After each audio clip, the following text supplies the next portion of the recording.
upo. Ayan. Ito lang naman namin unang ginawa, binaklas. Pero,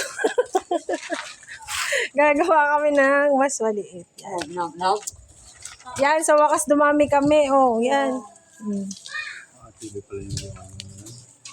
Panagtad nga namin yan.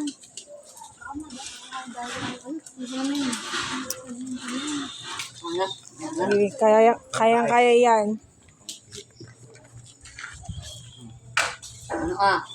Yung bunot, kuya. Yung kanina, yung ano. Yan. Kailangan ng ano dyan, ng persa. Lalaki to, lalaki. Oo. Ano ako na? Ha? Bakit magkukutulong?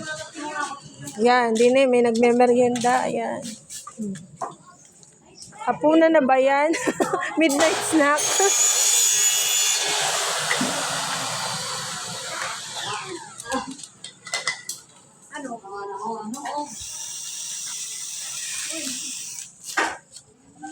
Yan. Okay ba? Sari ka pa.